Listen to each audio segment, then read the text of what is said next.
Gracias por acompañarnos en una cápsula más donde estamos hablando acerca del apasionante mundo del discipulado bíblico. Aquel proceso donde Jesús metió a sus 12 discípulos y a otros más, como en el caso del apóstol Pablo, para poder ser enseñados, formados en un proceso increíble. Te voy a hacer una pregunta el día de hoy. ¿Podríamos dejar a Jesús asombrado y, como decimos hoy en día, con la boca abierta? ¿Qué pudo haber maravillado tanto en algún momento a Jesús en una historia en particular que se nos narra en el Nuevo Testamento? ¿Puede ser alguien tan sabio, tan poderoso como era Jesús, ser maravillado? Porque se requiere de mucho. Es como maravillar a Picasso con una pintura y un garabato mío. Es algo fantástico, ¿verdad?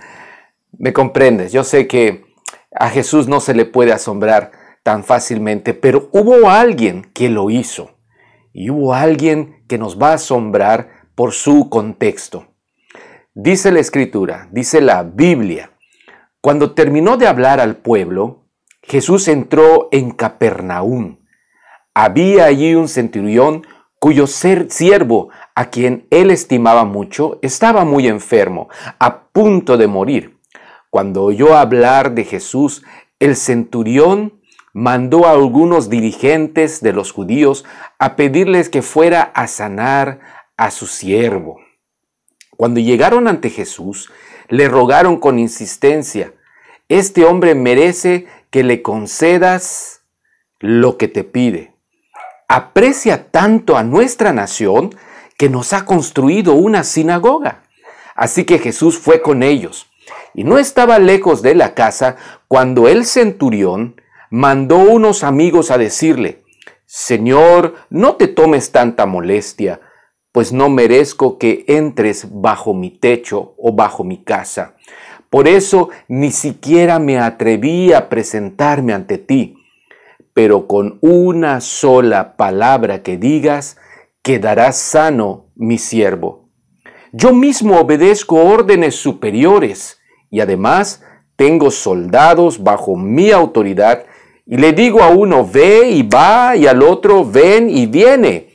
Le digo a mi siervo, haz esto, y lo hace.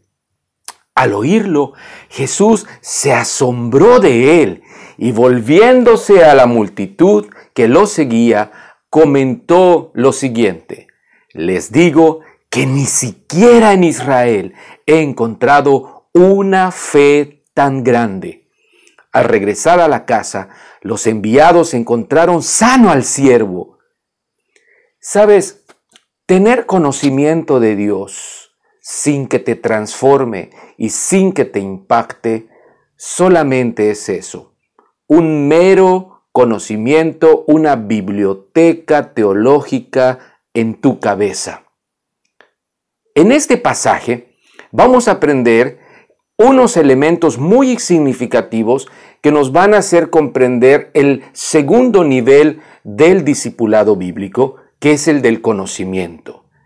Adquirir un conocimiento de Dios, un conocimiento directo de nuestra relación con Él, que nos nutre y nos impulsa a hacer cosas que nunca nos imaginaríamos. Este conocimiento no es adquirir una biblioteca de conocimiento, de historias bíblicas, que David le pegó al Goliat, al gigante, y lo derribó, y historias como estas, que se abrieron el mar rojo. Pero, ¿cómo transforma nuestras vidas? El conocimiento de Dios es un conocimiento que transforma, que libera, que da madurez. Por eso el segundo nivel del discipulado tiene que ver con un conocimiento adquirido que transforma y que no solamente se vuelve o nos convierte en religiosos, conocedores de mucha Biblia. Es muy importante entender que nos encontramos en una escena en Capernaum, en un poblado de Galilea. Se decía que Jesús era Galileo, le llamaban el Galileo, ¿verdad? Porque andaba mucho por la región de Galilea. Es muy importante entender el rol de Galilea en los evangelios. Se trata de una tierra judía, pero de judíos podríamos decir, como en la historia anterior de el buen samaritano, ¿verdad? Un judío de segunda categoría. Era una zona comercial muy dada por ello al intercambio y era mucho menos rigurosa religiosamente que Judea, ¿verdad? Con las formalidades religiosas en Jerusalén y por lo mismo era despreciada por los habitantes de esta última región. Galilea era muy despreciada. Señalar esto es muy importante porque gran parte del mensaje y del entrenamiento de los discípulos se llevó a cabo en Galilea, en esa zona geográfica. Observamos que este hombre era romano, es decir, pertenecía al pueblo dominante, al imperio dominante y conquistador, la raza superior. Hay que notar lo siguiente. Roma conquista Judea aproximadamente en el año 63 a.C. Este hombre, centurión, se encuentra con Jesús en el año 30 después del nacimiento de Jesucristo y significa que han pasado aproximadamente 93 años desde la ocupación. Es decir, este hombre, podríamos decir, este centurión, había nacido en plena dominación romana en la región que le tocaba precisamente vivir. Desde niño quizá creció entendiendo que él era un dominador y los judíos eran inferiores. Es decir, este hombre tuvo que doblar y quebrar su ego, su orgullo para acercarse a Jesús. Había obtenido una posición social y laboral, pues era un centurión, es decir, un oficial romano que mandaba a 100 soldados, entre 80 y 100 soldados. Era un soldado profesional, sabía entrar a la guerra, seguir órdenes, matar si fuese necesario. Los centuriones constituían la columna vertebral del ejército romano. Probablemente era de la misma edad de Jesús, o un poco más, pero en esa condición renunció a su ego, renunció a su orgullo y fue a buscar a Jesús. Esto es muy importante, porque si entendemos que el personaje central de este relato no solo está en Galilea, sino que encima de eso es un pagano, un oficial de la Roma que esclavizaba al pueblo judío. Y es precisamente este pagano que habita en un pueblo insignificante quien dará señales de una fe que asombraría al mismo Señor Jesucristo. El centurión no pedía para sí, sino para un siervo. Y más aún, este habitante de la Galilea de los paganos pide por uno que está, pues vamos a decir, mucho más abajo, un subordinado, un enfermo, quizá un esclavo enfermo. E insisto en que notemos que justamente por el obrar de este pagano es que Jesús puede darle un revés a la historia y decir de él que nunca había encontrado una fe tan grande como la de este hombre en toda la región de Israel. Este pagano y proscrito servidor de los opresores romanos ha ido a buscar a Jesús para salvar a su siervo, a su esclavo, y se ha hecho servidor de un siervo. Y ha roto con los prejuicios para acercarse con humildad a un judío que podía ayudar a su esclavo. Qué tremenda lección de amor, de humildad y de misericordia de un hombre tan poderoso. No solo eso, sino que confía tanto en su poder que no requiere ni siquiera que entre a su casa. Él confiaba en el poder de Jesús. Es la fe de este centurión un claro signo de aquello que busca Jesús en nosotros. No estar llenos de conocimiento, sino que tan solo quizá con un gramo de fe, como una semilla de mostaza, sería suficiente para agradar a nuestro Maestro si pusiésemos en práctica lo que vamos aprendiendo en nuestro crecimiento como discípulos de Jesús. De un lado, esa fe que puede terminar siendo para muchos, tristemente, una mera experiencia psicológica de conocimiento. Hoy en día hay tanta gente que sabe hebreo, griego, teología sistemática, métodos de crecimiento que adquieren en todos lados del mundo, pero cuando vemos sus vidas, no vemos un impacto que viene de una relación directa con Dios, directa de la misma Escritura, conociéndole a Él directamente. Cuando es esa la experiencia de la fe, como solamente adquirir conocimiento, no nos lleva a crecer. Nuestra búsqueda se hace real cuando renunciamos a una posición de decir que sabemos mucho o hemos adquirido tanto, pero no estamos muchas veces dispuestos a humillarnos delante de Dios. Este centurión le expresa una necesidad. Él ama a su criado y está enfermo, así que su búsqueda es clara.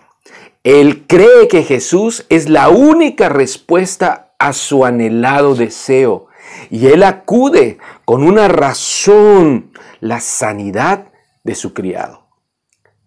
Es claro que en esta etapa nos encontramos muchas veces la mayoría de personas, porque todos tenemos necesidades.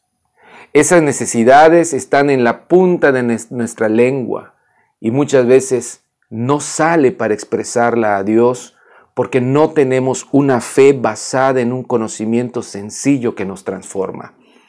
Pero también hay muchos que aún no saben lo que quieren en cuanto a la fe y a su vida religiosa. Y esto es justamente lo que maravilló a Jesús, porque en medio de estar rodeado de tanta gente que conocía la Biblia, un hombre pagano llega a la máxima expresión de fe en todo lo que Jesús había recorrido y conocido en Israel. Debido a su cargo, era un hombre acaudalado y también bastante generoso, pues mandaría a construir una sinagoga para los judíos. Y amaba la jerarquía. Él entendía lo que era la autoridad, la disciplina, como lo demuestra su afirmación de que estaba sujeto a un superior y tenía soldados que obedecían sus órdenes. En su súplica, él emplea la palabra ordena. ¿Sabes? Este hombre estaba acostumbrado a una disciplina militar. El centurión conocía el poder de una orden, y sobre todo en el ejército romano, cuyo rigor establecía la pena de muerte a cualquier insubordinado que no obedeciera una orden. Tal disciplina había creado un reflejo en su alma, llevándole a reaccionar en el campo de lo sobrenatural. Al serle infundida quizá en su formación de soldado, aprender a creer, a respetar, a asegurarse de sus capacidades en un entrenamiento militar, eso lo había trasladado al término de lo espiritual y reconocía en Jesús un poder sobrenatural.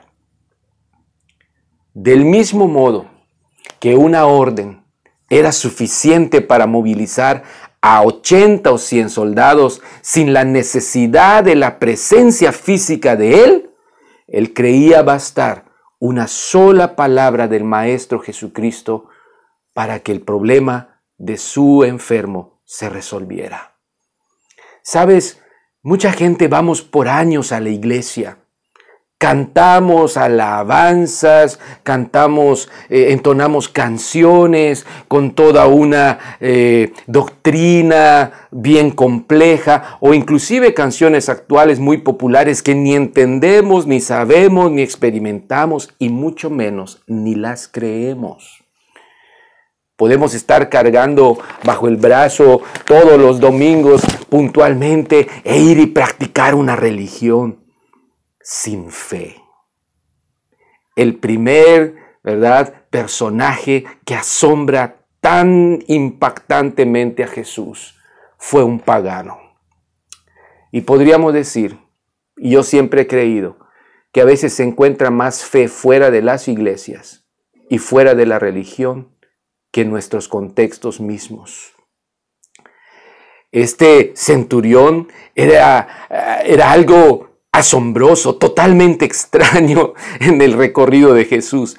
Ni sus compatriotas de Nazaret lo habían buscado como este hombre que oyó hablar de él, pero quien con toda seguridad estaba muy enterado de las cualidades del Mesías que la Torá enseñaba, porque no se explica de otra manera la fe ciega en la autoridad de Cristo. Personalmente, yo creo, esto es algo muy personal, que este centurión conocía como militar de alto rango las costumbres y creencias culturales y religiosas del pueblo que gobernaba. Era un militar, sabía que tenía por sí mismo en su formación el deber de conocer el contexto de la tierra donde él estaba como soldado. Y dado que Jesús era una persona ya muy popular entre la gente por sus enseñanzas y milagros, es muy probable que este centurión reconociera la naturaleza del Mesías, por el cual quizá en la literatura hebrea podía reconocer en Jesucristo mismo. Él es el Mesías, Él puede hacerme el milagro, Él puede levantarme a mi siervo. Por eso digo que el conocimiento que tenemos de las Escrituras debe transformarnos primero a nosotros antes de formar a discípulos. Y no ser una mera biblioteca de teología o de historias bíblicas muy bonitas, pero que no tienen poder. El centurión suponía con acierto que nuestro Señor era el dueño de todas las fuerzas de la naturaleza y podía darles órdenes a esas fuerzas, inclusive a la enfermedad, inclusive a la muerte, cuando Él quisiese. De todas las virtudes del oficial, la fe fue la única elogiada por nuestro Señor. No lo elogió por construir sinagogas, por construir templos. No elogió a este hombre por su vestimenta o por su bonita casa o por sus grandes recursos o por ser un centurión romano. Lo elogió por su fe.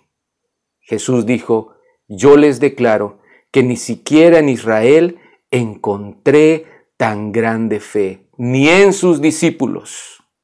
¡Qué increíble! Tú que me estás escuchando, quiero hacerte un reto. Si tienes una Biblia en casa, comienza a leerla, abrázala, enamórate de la palabra de Dios, enamórate de la presencia de Dios a través de la lectura de las Escrituras. Pero nunca caigas en el error de solamente adquirir conocimiento. Cuando tú entiendas un principio, vívelo. Cuando entiendas y comprendas una verdad, practícala y te darás cuenta del poder transformador de un conocimiento, el conocer directamente a Dios a través de las Escrituras. Y al momento de ponerla en práctica, entenderás que la Biblia es poderosa, transformadora, viva y eficaz. Dios te bendiga.